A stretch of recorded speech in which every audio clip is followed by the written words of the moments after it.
छोटा सा बच्चा अपनी माँ की मार से बचने के लिए भागता चला जा रहा था और उसकी माँ उसके पीछे पीछे उसे मारने के लिए दौड़ रही थी।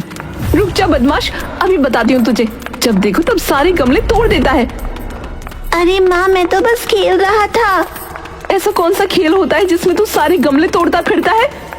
अच्छा माँ, इस बार मुझे माफ कर दो, अब नहीं करूँगा। नहीं, इस बार तू बचेगा नहीं। बच्चा आगे आगे भाग रहा था और माँ पीछे पीछे दौड़ लगा रही थी। तभी अचानक सामने कुआं आ गया। बच्चे की नजर उस कुएं पर नहीं पड़ी और वो भागते हुए जाकर उसमें गिर पड़ा। कुआं पानी से भरा हुआ था और बच्चा उसमें डूबने लगा। माँ बचाओ, माँ बचाओ, माँ। हाय, मेरा बच्चा कुएं में गिर गया। कोई तो बचाओ, अरे कोई तो मदद करो, बचाओ। फौरन लोग भागते हुए आए। उन्होंने रस्सी कुएं में डाली, लेकिन बच्चा रस्सी पकड़ नहीं पा रहा था। तभी उसी पल वहां एक आदमी आया जिसके पास एक तोता था। उस आदमी ने तोते से कहा, तोते, इस बच्चे को बचाओ। उसका बस इतना कहना था और तोते के मुंह से एक लंबी रस्सी निकली और जाकर बच्चे की कमर में लिपट गई और वो रस्सी बच्चे को बाहर खींच लाई और लाकर सीधा उसकी माँ की गोद में रख दिया। हाय, मेरा बच्चा, तो ठीक तो है ना? अरे अरे, ये तोता तो जादुई है भैया, इसने तो कमाल ही कर दिया। ए भैया, तुम ये जादुई तोता कहाँ से लाए भैया? ए भैया, बताओ ना भैया। अरे हमें तो लगा था कि इनके हाथ की सफाई है, पर ये तो सच्ची में जादू निकला भैया। है कमाल हो गया भैया। है गांव वाले तरह तरह के सवाल करते रहे, लेकिन वो आदमी कुछ नहीं बोला। उस आदमी का नाम था गगन, जो 2 दिन पहले ही पालमपुर आया था। पालमपुर गांव अपनी सुंदरता और शांति के लिए पूरे माधवनगर राज्य में प्रसिद्ध था। माधवनगर राज्य का राजा रघुवीर था, जो न्याय प्रिय था लेकिन घमंडी था। 2 दिन पहले पालमपुर में जब बाजार में भीड़ अपनी चरम सीमा पर थी, उसी समय वहाँ गगन जाने कहां से आ गया। उसके कंधे पर एक तोता बैठा था। भाइयों और बहनों, देखिए इस अलबेले तोते के करतब। ये हर वो काम करता है जो मैं कहता हूँ। तुरंत ही वहाँ लोग इकट्ठा होने लगे। तोते, उड़ जा।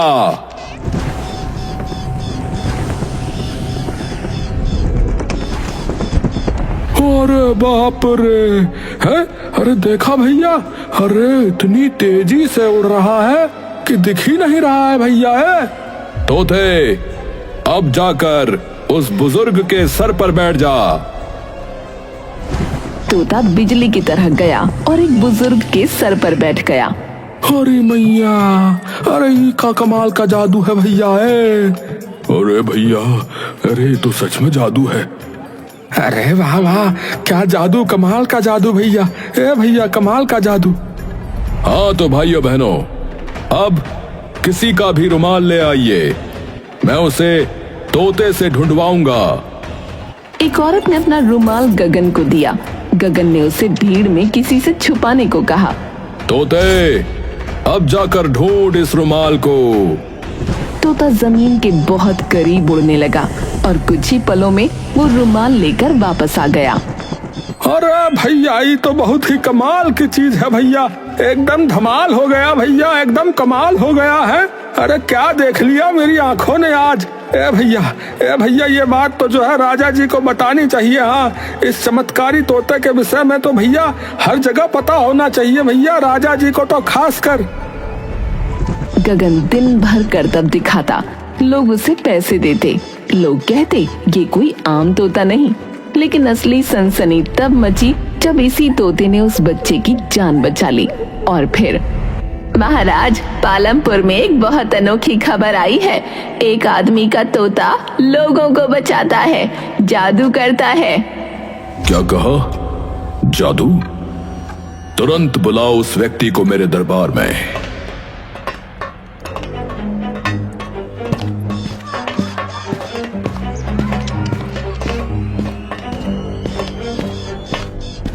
कुछ ही देर बाद गगन दरबार के बीचों बीच खड़ा था। उसके कंधे पर बैठा था वही तोता।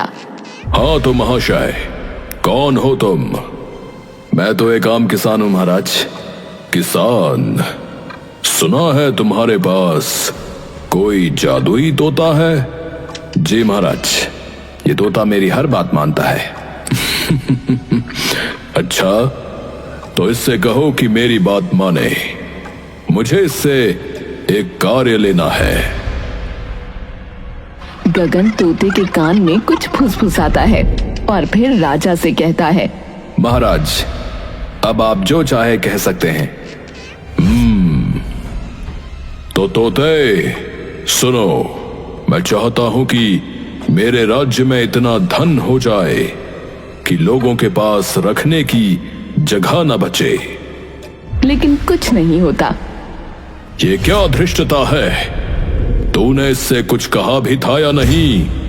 महाराज, मैंने तो कहा था कि आपकी बात माने। लगता है ये आपकी बात को समझ नहीं पाया। सैनिकों, इसे ठहरिए महाराज, मैं कुछ कह कर देखता हूँ। गगन तोते से कहता है, मंत्री जी की बात मानना। तोते, मुझे एक बाल्टी पानी ला दो।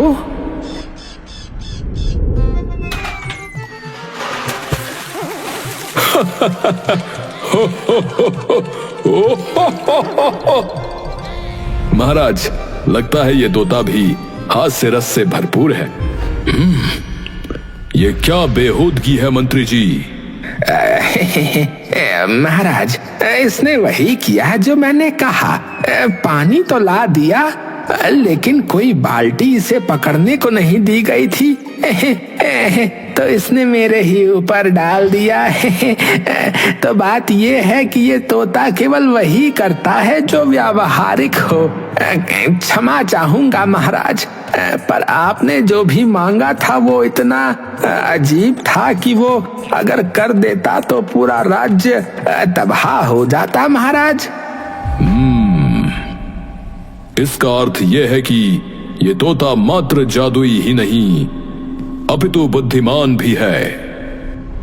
कुछ देर के लिए दरबार में सन्नाटा छा गया और फिर राजा रघुवीर ने कहा, गगन, मुझे ये तोता चाहिए।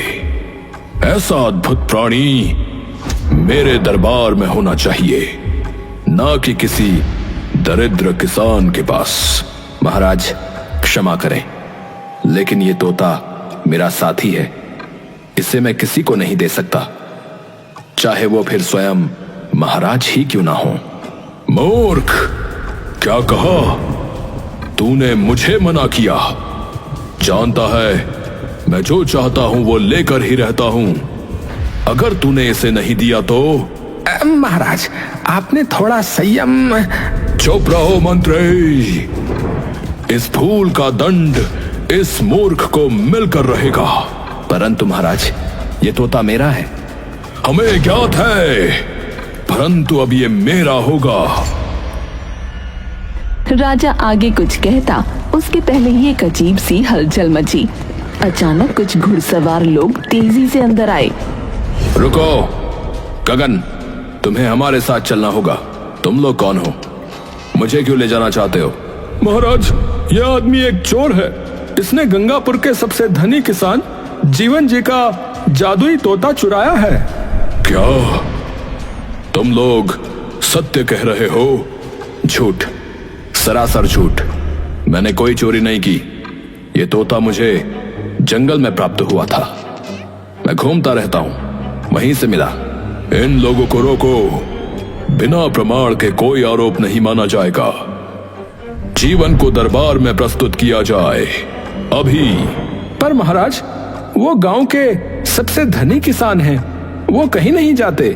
गांव का क्या, राज्य का भी सबसे अमीर किसान हो तो उसे यहां आना पड़ेगा।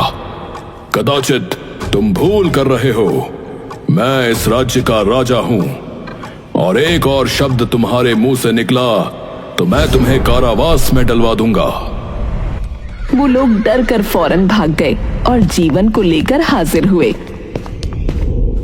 महाराज, ये रहे गंगापुर के जीवन जी। कहो जीवन, क्या ये तोता तुम्हारा है? जी हाँ महाराज, ये तोता मेरा ही है। कुछ दिन पहले ये मेरी छत पर आया था। मेरे सेवक ने इसे फिर पकड़ लिया था। मैं इसको अभ्यास करवा रहा था कि तभी अचानक ये कहीं गायब हो गया महाराज।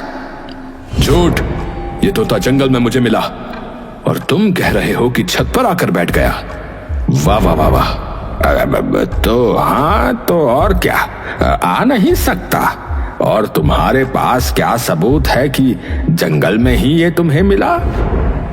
राजा दोनों की बातें सुनकर उलझन में पड़ गया। हर एक की कहानी अधूरी और दोनों का दावा पक्का। अगर ये तोता सच में जादुई है तो क्यों ना इसे ही निर्णय करने दिया जाए। महाराज, ये तोता बोलता नहीं है, ये मात्र आदेश को समझता है। तो फिर निर्णय कैसे होगा महाराज? एक उपाय है, पंडित जी को बुलाया जाए। अगर कोई इसका रहस्य सुलझा सकता है तो मात्र वही सुलझा सकते हैं। ठीक है महाराज।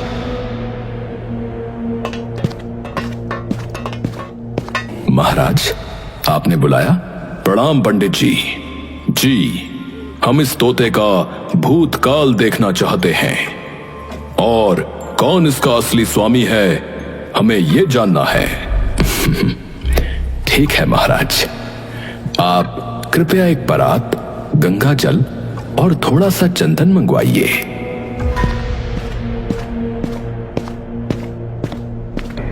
ओम नमो नारायण भगवते वासुदेवाय। ओम नमो नारायण भगवते वासुदेवाय। लीजिए महाराज, अब जो भी इसमें अपना चेहरा देखेगा उसका पूरा भूतकाल इसमें दिख जाएगा।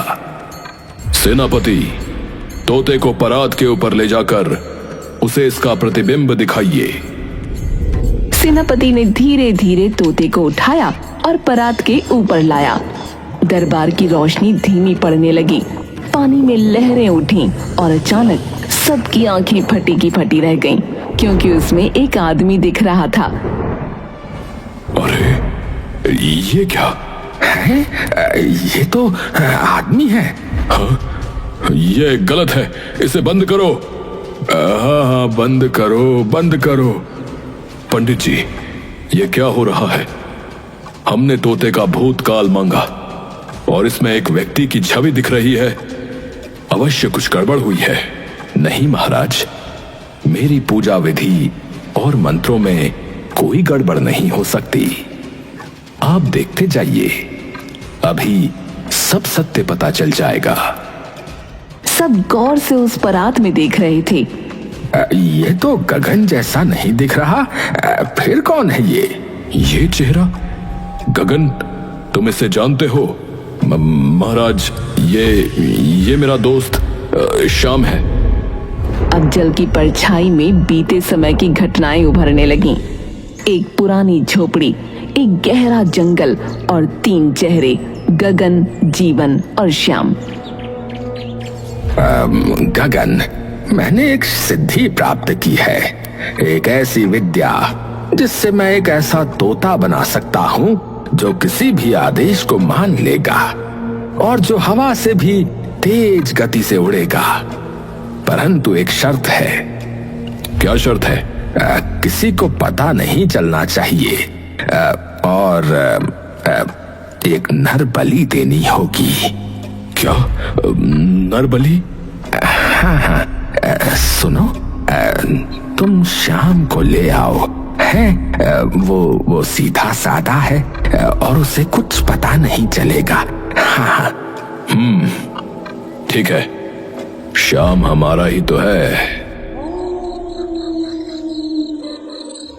और अगली ही रात गगन ने धोखे से अपने दोस्त श्याम को पकड़वाया। श्याम चीखता रहा, गगन ये क्या कर रहे हो? लेकिन कोई सुनने वाला न था। श्याम की बलि दी गई और वो एक तोते में परिवर्तित हो गया। काम बन गया। अब ये जादुई तोता मेरा है। बस शाम का रक्त मुझे अपने पास रखना पड़ेगा। दरबार में सभी की आंखें फटी रह गईं। धिक्कार है। तुम दोनों ने मिलकर एक निर्दोष व्यक्ति की बलि दे डाली और आज तुम उस पर अधिकार के लिए लड़ रहे हो। महाराज, वो वक्त अलग था, मैं मजबूर था। इस जीवन ने ये सब करने के लिए कहा था। चुप रहो सैनिकों, इन दोनों को कैद कर लो। सैनिक जैसे ही गगन और जीवन की ओर बढ़े, गगन चिल्लाया, तोते मुझे बचाओ।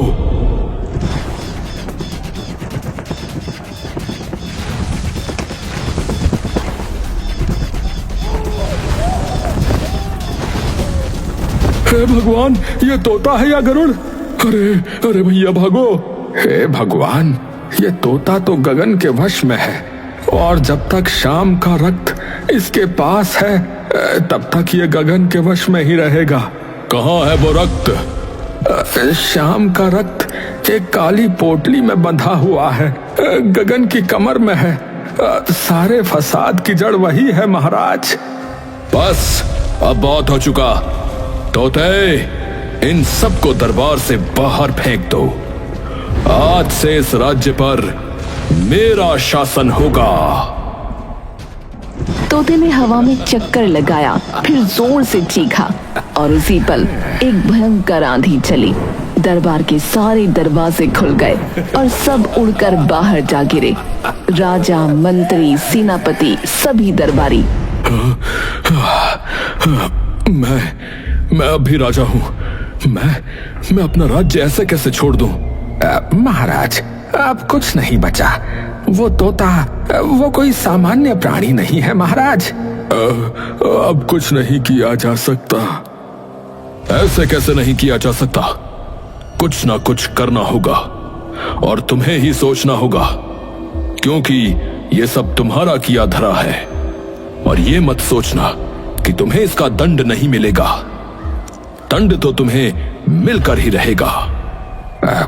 ऐसा है तो हम एक गुप्तचर भेजेंगे जो उस तोते को और शाम के रक्त की पोटली को चुरा लाएगा महाराज। ठीक है। रात में महल के अंधेरे में एक आदमी गगन के कक्ष में प्रवेश करता है। पहले उसने तोते को पकड़ा। तोता सो रहा था, लेकिन जैसे ही वो पोटली की ओर बढ़ा, गगन जाग गया। कौन है? ठहर जा। अच्छा, तो मेरी पोटली चुराने आया है। तुझे अवश्य राजा ने भेजा होगा। रुक तोते, इसे राजा के सामने ले जाकर ऐसी मृत्यु दे कि आने वाले 100 वर्षों तक कोई इस दिशा में देखे भी नहीं।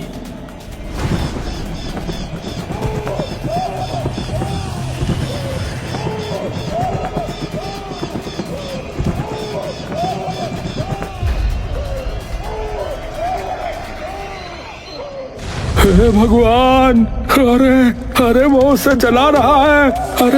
अरे भैया, वो हवा में जल रहा है।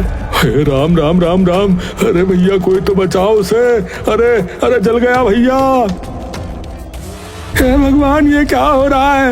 ये कैसी विपदा आन पड़ी है प्रभु। चीख की एक लंबी आवाज, फिर सब शांत। केवल राख के कण हवा में उड़ते रह गए। सबकी रूह कांप उठी। ये तोता नहीं, ये श्राप है और हमने इस श्राप को जन्म देने वालों को सिर पर बिठा लिया। महाराज, श्राप तोता नहीं, उस गगन का घमंड है। उसके पास चाहे जितना भी बल हो, कोई ना कोई कमजोरी तो अवश्य होगी। महाराज, उसके पास वो यंत्र है जो किसी को भी भस्म कर सकता है। ऐसी स्थिति में उसकी कोई कमजोरी होना संभव नहीं लगता महाराज। हम खुलकर उसका सामना नहीं कर सकते महाराज। हमें पहले ठोस योजना बनानी होगी। उधर गगन अपने महल में अय्याशी कर रहा था। उसने एक सुंदर दासी को देखा और उसकी ओर इशारा करते हुए बोला,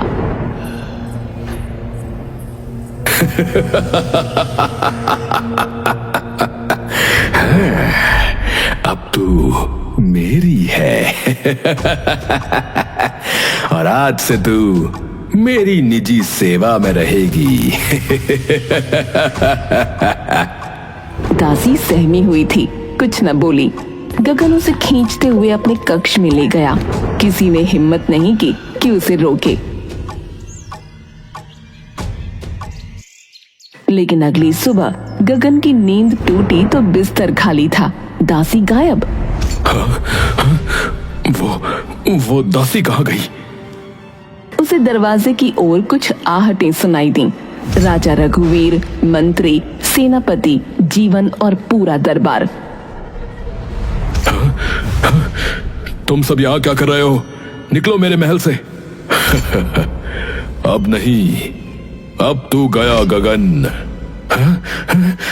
तोते, मैं आदेश देता हूं। अरे मेरा तोता कहाँ है? चारों ओर नजर दौड़ाई लेकिन तोता नहीं मिला। मेरी पोटली, वो कहाँ है? इसे ही खोज रहे हो ना?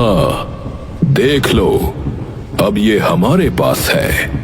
नहीं नहीं, अरे ये तुमने क्या किया? मेरी शक्ति, मेरी सत्ता, सब कुछ चला गया। मुझे तेरी कमजोरी पता थी, औरतें, और वही तेरे पतन का कारण बनी।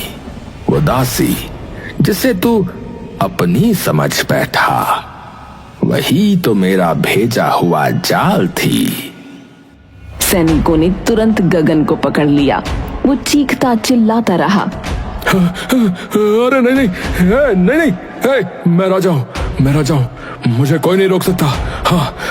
मैं सबको भस्म कर दूंगा। हाँ, अब तू मात्र एक अपराधी है और तेरा स्थान है काल कोठरी। गगन को घसीटते हुए जेल में डाल दिया गया। जीवन ने चुपचाप अपनी आंखें मूंद लीं। जीवन, तुम्हें भी दंड मिलेगा, पर सहायता के बदले तुम्हें जीवन दान दिया जाएगा। अब महाराज, मैं सदा आपका आभारी रहूंगा। अब राजा रघुवीर ने वो अंतिम काम किया जो सबको चौंका गया। उन्होंने तोते को पुकारा।